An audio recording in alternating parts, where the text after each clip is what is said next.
Paris. City of love, romance, and dreams. So they say. I used to say it too. But ever since that day, the day of the murder, I've always associated my beloved Paris with death.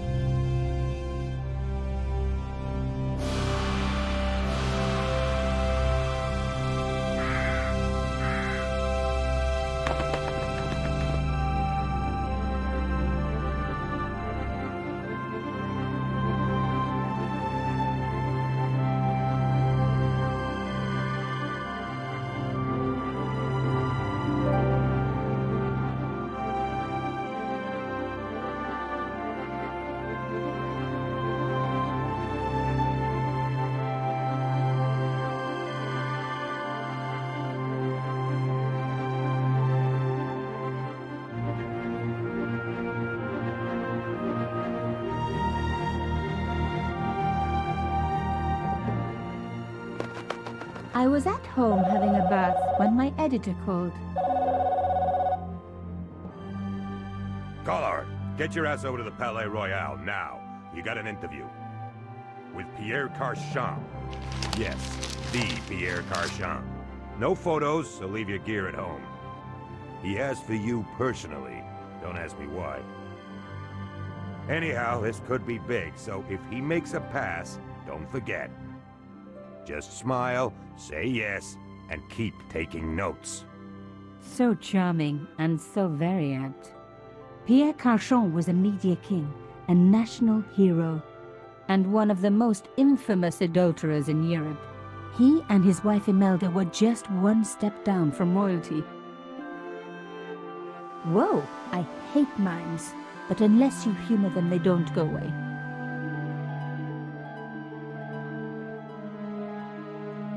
Here I was, the palace of the Media King and the Ice Queen. I pressed the doorbell and set in motion a chain of events which would change my life forever. Yes? What is it? Madame, my name is Nico Collard. I'm here to see Monsieur Carchon. Come up, we're on the first floor.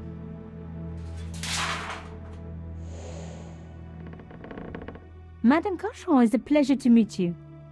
Yes, I'm sure. The Ice Queen was certainly living up to her reputation.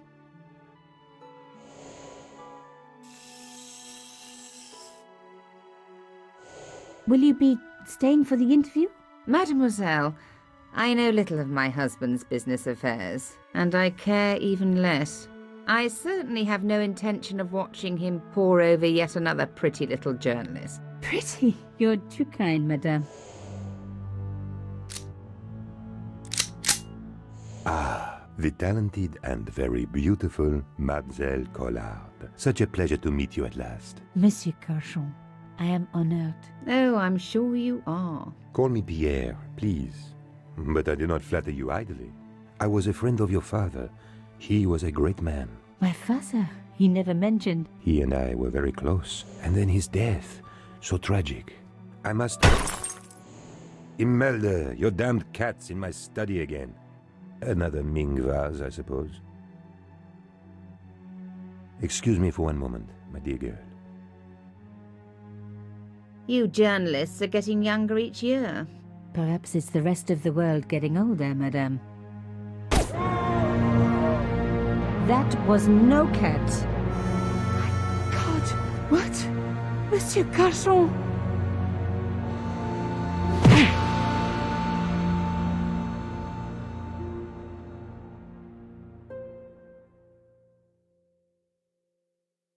He's dead. I must call the police.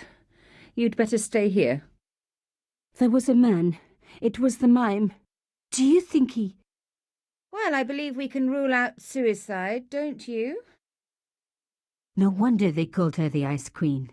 She would have been top of my list of suspects if I hadn't seen the attacker myself. And if I hadn't come across a couple of murders just like this already. One of the most important men in Europe murdered And here was I, Nico Coulard, alone at the scene of the crime. Should I wait for the cops? Or start my own investigation? It was a no-brainer.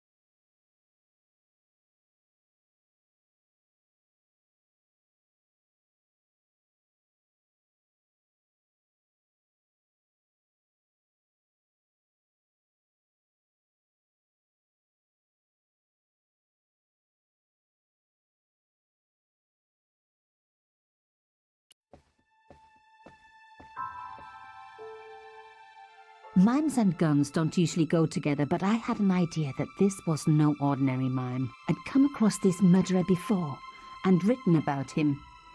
The costume killer, at least that's what I'd called him.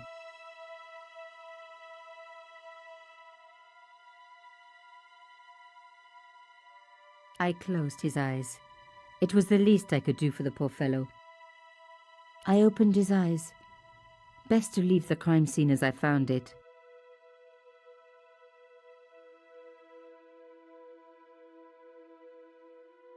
Some people hate searching corpses for clues. Me, I'm okay with it. Reminds me of an old boyfriend. Carchon had been shot. Carchon had been shot. In his pocket, I found a ticket stamped Bateau de la Conciergerie. Taking the ticket meant I tampered with the evidence. There was no going back now.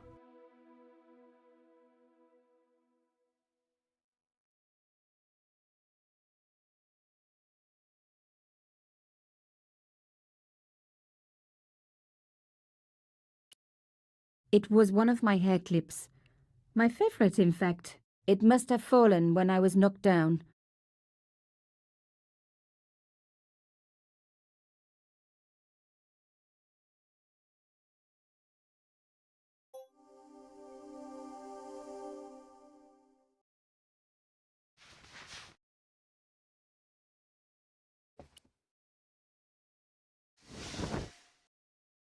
A small round piece of glass had been cut out of the pane. This was a professional job.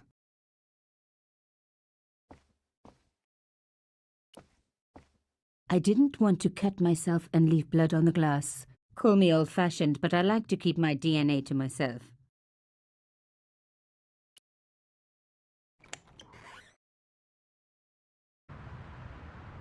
The killer must have used a ladder to reach the window. He was long gone. Guess he folded that ladder up, popped it in his pocket and took it with him. A bust of Pierre Carchon, humble servant of La France.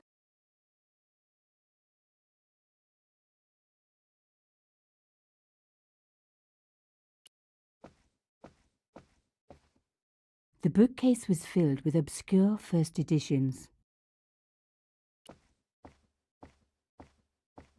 Pierre Carchon again. His eyes seemed to follow me around the room.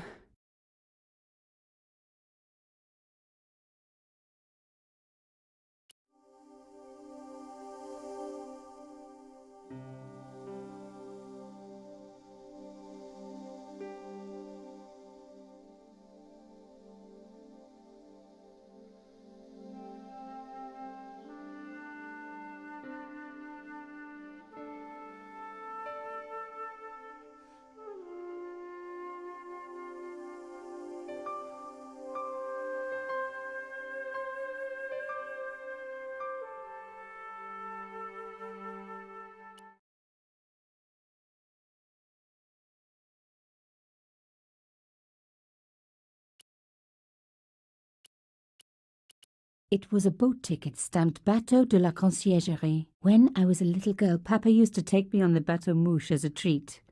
It was one of my hair clips. My favorite, in fact.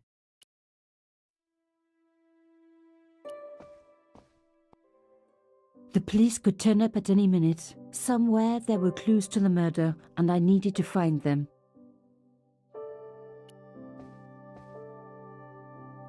The door was locked. It was going to take more than a hair clip to open the door. I needed the key.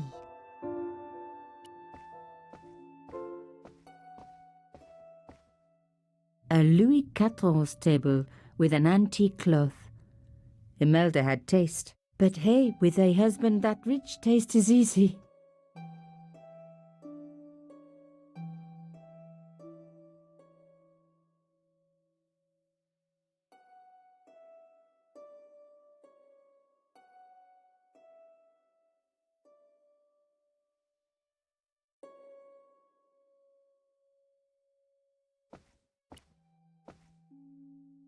I reckoned that cloth might just turn out to be useful.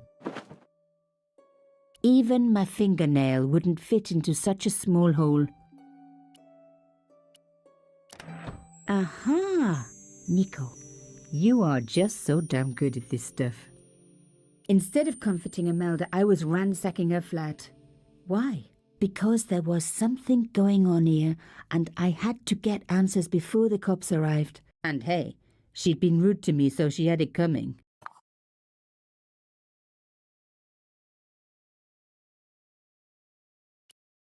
A key.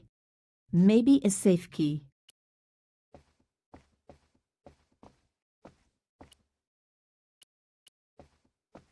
A modern key on an antique door. It wasn't going to work.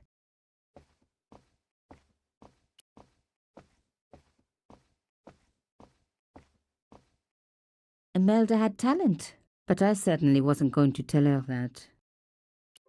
It was a tube of acrylic paint. French ultramarine. Just the color I was after for my bathroom. I'm sorry, I have to go. Someone is... Young lady, what are you doing? Oh, this paint. It's my favorite color. For God's sake, keep the damn stuff.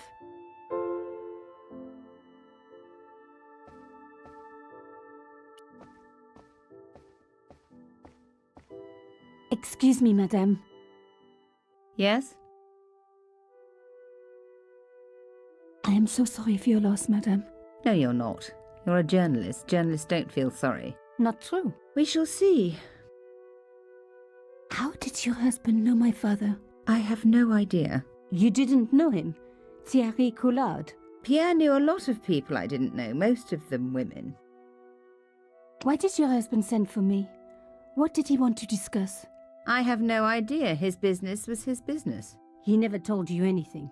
No, and frankly, I preferred it that way. Why would a mime want to kill your husband? Pierre had plenty of enemies. Half the husbands in Paris for a start. This is quite a scoop for you. I suppose you're already inventing the headlines. Just because I am a journalist. Don't patronise me. You're all cut from the same cloth. Do you have any moral sense at all? Yes, that's why I do this job. You do it to see your name in print. As if my editor gets the byline, I just do the work. Well, don't expect my sympathy. The police will be here soon, madame. Is there anybody you would like me to contact? Family, friends? No, I have no family. Pierre and I were... He was all I had, really. Not much, was it? The dutiful wife. That was my role. He never talked, never let me in. I know one thing, madame. What? If you want to find out who killed your husband, then you let me do the job, not the police. Why? How do I know I can trust you? Your husband invited me here today because he needed me. I think he knew somebody wanted to kill him, and he knew I could help. I doubt it was your database he was after. You're wrong. I was onto his killers already, I am sure of it. Please, you owe it to him. I don't know. All I need is a few more minutes to look around before the police come. You really do have a moral sense, don't you? I trust so few people. And perhaps Pierre really did think that you could help. Of course it wouldn't have stopped him seducing you too. Here, take this. It's the key to the drawing room next to the library at the end of the hall. It was Pierre's room. I rarely went in there. I couldn't. I was too scared of what I might find. Thank you. I promise you won't regret this.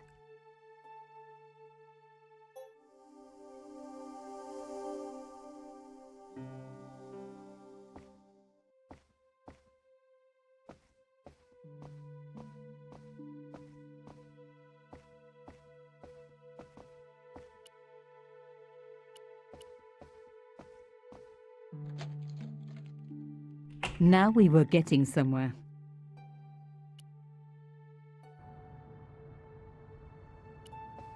I didn't need the lights on. It was light enough already. The painting showed the Carchons together, in love. As the poet said, the past is a different country. Or did I read that in a fortune cookie? The painting was attached firmly to the wall. The painting... There was the very faintest of clicks.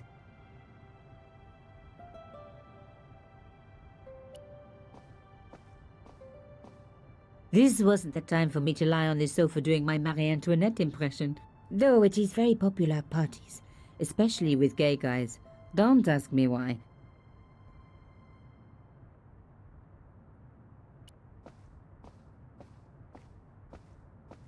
As expected, the desk was yet another priceless antique. Yawn.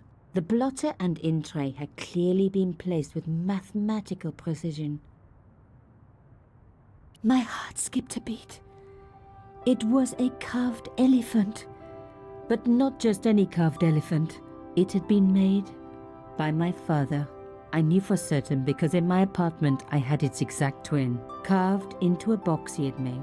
So Carchon had known my father.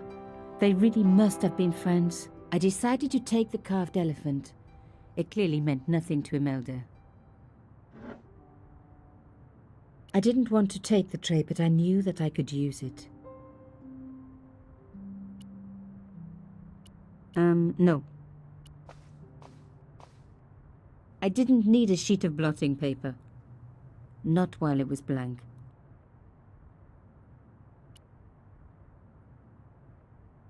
The tube of paint from Imelda's easel, French ultramarine. The paint would have just soaked into the blotting paper. But the idea was good.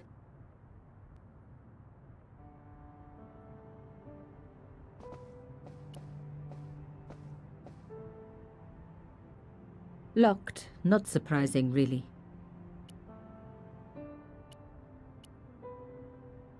It didn't work, but I guess it would have been surprising if it had.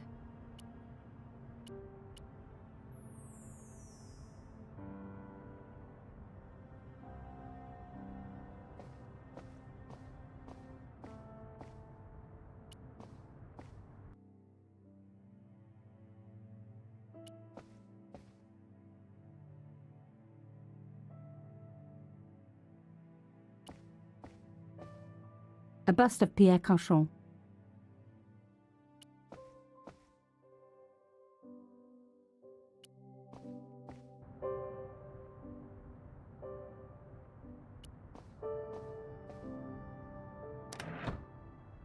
Behind the picture was a safe. The safe was locked. I needed the key.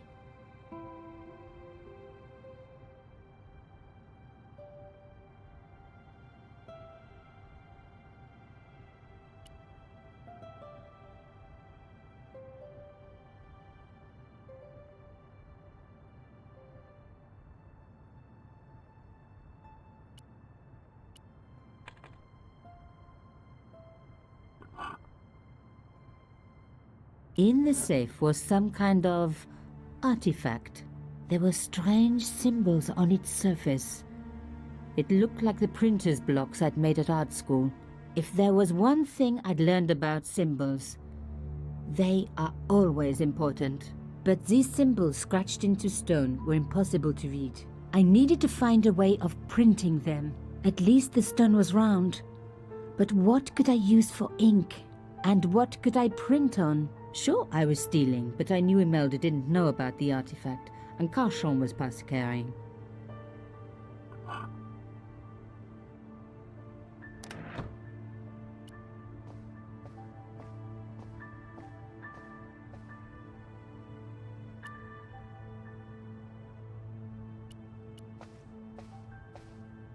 No.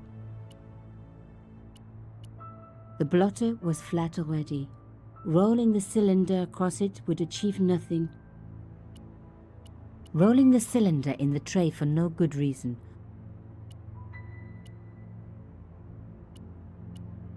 Putting the paint straight on the cylinder would be too messy.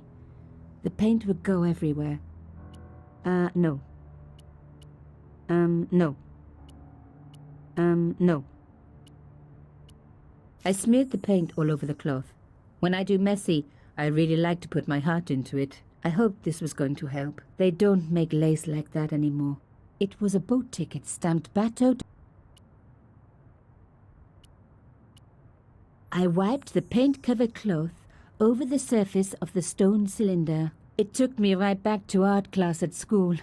And Maurice, my gorgeous art teacher. Such a shame they had to fire him. Ah well, concentrate, Nico, concentrate.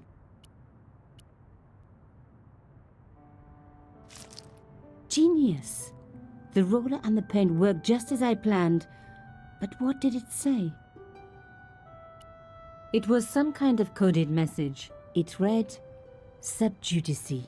I may not have learned a lot as a journalist, but that was a term I knew well. It means a legal case that is before the courts. Below it was a sequence of letters that made no sense. I suddenly realized there was a connection between the boat ticket and the coded message. The boat ticket was stamped Bateau de la Conciergerie. The Conciergerie on the Ile de la Cité, by the river, housed the ancient law courts. So, sub judice could in this case mean literally under the law courts, below the Conciergerie. I was pretty sure I'd found all I could here. And besides, all this opulence was making me pine for my regular life of poverty. This was a huge story. It was also one heck of a puzzle with a lot of pieces missing. But I was going to crack it. And if I could just remember the name of that fancy prize you get for being an ace journalist, I was definitely going to win it this time.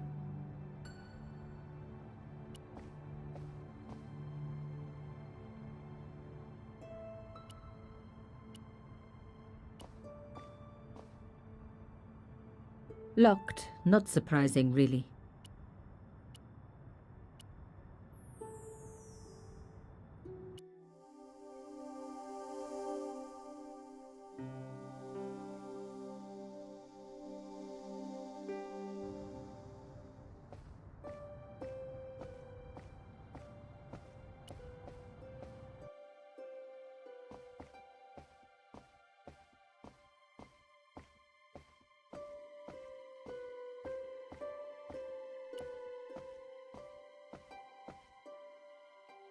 Did you find anything useful? This carving, do you know anything about it? It was Pierre's. What does the statue have to do with... Please, I need to know. He was given it by a friend, something to do with Africa. He never explained any more. No, but I think it was important to him, always on display. Why? It was carved by my father. Oh, I see. I didn't know. Imelda, I will do everything I can to find the killer. Thank you, my dear. And if the police ask... Don't worry. You were never here. Sub judice was the key. I was going to have to find a way under the Conciergerie. I decided to head straight for the quayside on the Ile de la Cité. If there was a way of getting under the Conciergerie, it would have to be from there.